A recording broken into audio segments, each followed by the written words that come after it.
William got laughed out of a farmhouse kitchen because he asked to shut off power before touching a dead line. The homeowner rolled his eyes, flipped the breaker, and the panel still arced right in William's face. He walked back to his van with the smell of burnt insulation on his gloves and a new nick across his knuckle. 10 minutes later, he was kneeling at an old power box behind the barn, because he did not trust anything in that place anymore. The box was one of those metal cabinets everyone forgets until it fails. Rust on the hinge, faded utility sticker, mouse droppings in the bottom. William was there to replace a cracked conduit, nothing fancy. He pulled the cover and found something that did not belong. A small weatherproof capsule zip tied to the inner frame, clean like it had been placed yesterday.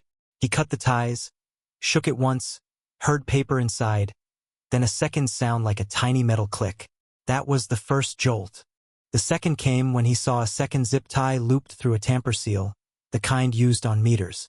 He had no business breaking that without knowing what it was, but leaving it felt worse. He took a photo, put the capsule in his tool bag, and finished the job with the homeowner watching him like William had invented electricity just to annoy people. On the drive back toward town, the capsule sat on the passenger seat like a hot potato. At a stoplight in Des Moines, he cracked it open with a flathead, careful not to tear anything.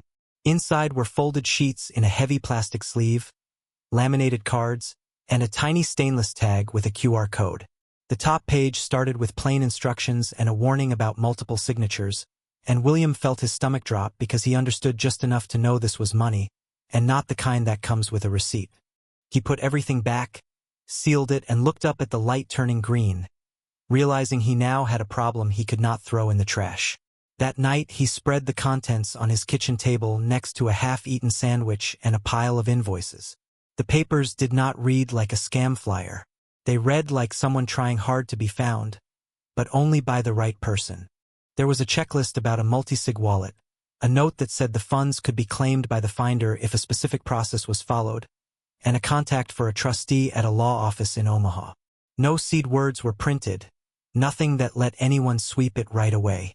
It was frustratingly careful, like whoever made it had watched other people lose everything and decided paranoia was the safer hobby.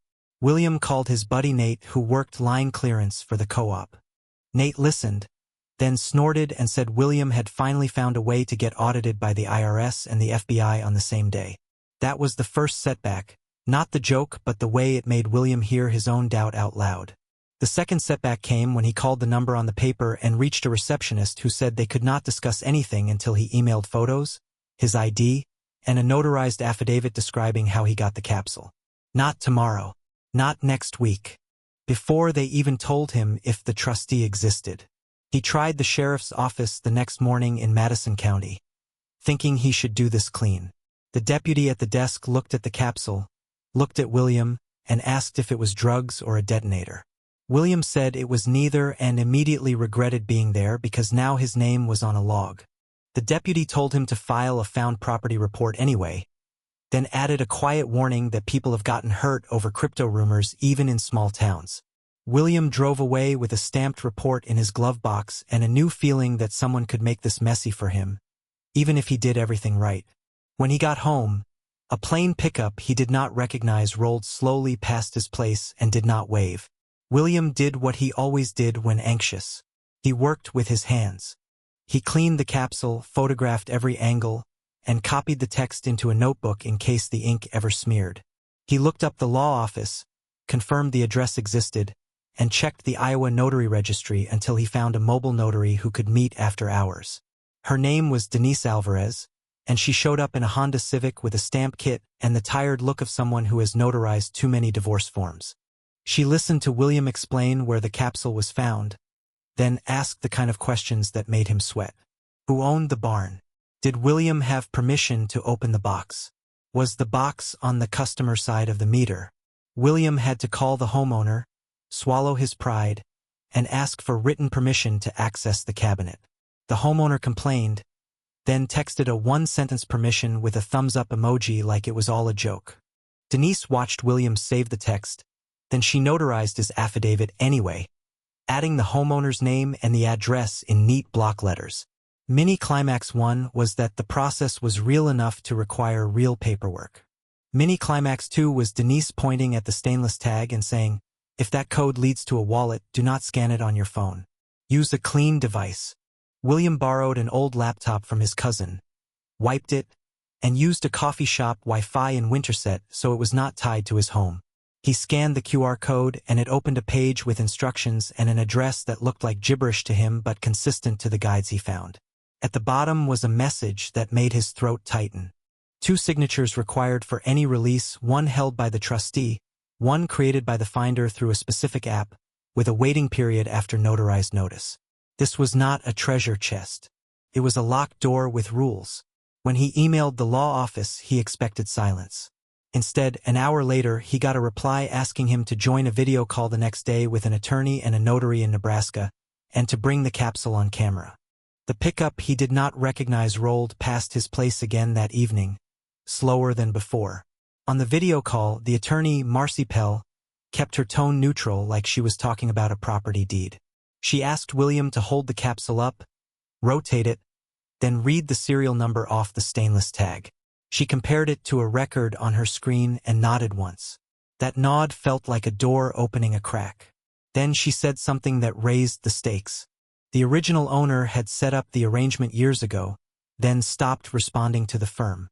The funds were intact, but the firm would not co-sign anything unless William followed the process exactly, including a notice period and confirmation that the capsule was not taken from a restricted utility cabinet. William thought that was fine until Marcy asked for proof the cabinet was on the customer side and not utility property. He had to drive back to the farm, take photos of the service entrance and meter base, and get the homeowner to sign a statement that the cabinet was part of the barn wiring and not a utility asset. The homeowner started getting nervous. He asked if William was about to drag him into a lawsuit. William said no, but he could hear how thin that sounded. Mini Climax 1 was the homeowner saying he wanted half if it turned out to be real, just for letting William onto the property. William did not argue. He just said he could not promise anything and watched the man's face harden. Mini Climax 2 came from a different direction.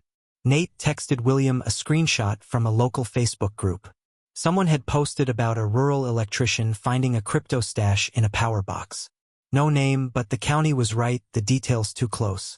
The comments were half jokes and half ugly, with a few people saying they knew exactly who it was and where he lived. William shut off his porch light that night and parked his van behind the garage. The next morning he drove to the courthouse, filed the found property report number into a formal affidavit packet, and realized he was now racing the internet as much as the clock. That afternoon, the law office emailed again. The notice period would end in 48 hours. After that, if no claim was made by the missing owner, the trustee would co-sign the release to the finder wallet. William stared at the email until the words blurred, then heard tires on gravel outside. It was only Denise, the mobile notary, returning because she had forgotten to attach one page to his packet. William almost laughed from relief, then felt stupid that relief was even part of the day. They sat at his table while he refreshed his email like a teenager waiting for a prom answer. Denise told him something practical. If this is legitimate, you need a clean chain of custody. Keep copies. Keep dates. Do not wing it. That advice steadied him more than any pep talk could have. When the notice period ended, Marcy called. Her voice stayed calm, but she did not waste time. No one came forward with the third key. The firm was prepared to co-sign if William completed the final identity check at a local notary and sent a short video confirming he still had the capsule. William did it in the parking lot of a UPS store in West Des Moines because it had decent lighting and cameras. He recorded the capsule, his ID, the stamped report number, and the date on a newspaper, then uploaded it over the store Wi-Fi while Denise watched for mistakes. Mini Climax 1 was the moment the trustee signature appeared in the wallet interface, a green check that meant the second key had been applied. Mini Climax 2 was the balance loading on screen, a number that made William exhale like he had been holding his breath for a week. It was not infinite money, but it was enough to change a year of his life. The ethical part hit right after the adrenaline. The homeowner called again, sharper this time, asking what William found and how much. William told him the truth. then offered a fair cut for access and cooperation even though the papers did not require it. The homeowner went quiet, then said he wanted more and hinted he could claim William had no permission. William heard the threat without any dramatic words attached. He drove straight to the law office's recommended accountant in Clive, sat down, and asked how to do this without stepping on a landmine. The accountant talked about taxes, documentation, and keeping everything boring. Boring sounded perfect. That night William opened his bank app and saw the transfer from an exchange after verification. The number was real. His phone buzzed with a text from an unknown number that said, "Heard you got lucky." William turned the phone face down and did not sleep much. William did not buy a new house or a boat. He upgraded the thing that kept his work alive. He went to a dealership outside Ankeny and looked at used work vans until he found one with lower miles, clean service records, and room for shelves. He paid a big down payment, kept the rest in reserve, and felt a kind of quiet pride signing papers that did not include panic. He also mailed a cashier's check to the homeowner with a note that said "This closes it," and he kept a copy for his folder. The homeowner never thanked him, but the calls stopped. The pickup that had been rolling by disappeared after a week. The Facebook chatter moved on to the next rumor. The sheriff's office called once to confirm the found property report was resolved, and Williams sent them the closure letter from the Omaha firm. Life went back to breakers, muddy boots, and customers who swear they shut the main off. The difference was that William now treated paperwork like safety gear, not a nuisance. He kept his photos, affidavits, and receipts in a binder behind the driver's seat, and he never talked about the capsule again outside a tight circle. The capsule itself went into a safe deposit box, empty except for a copy of the story he could prove. On some mornings, when the van started on the first turn and the heat actually worked, he would think about how close he came to ignoring a clean little cylinder zip-tied inside a rusty cabinet. Then he would pull onto the highway and focus on the next address, because that was the only way this kind of luck stayed clean.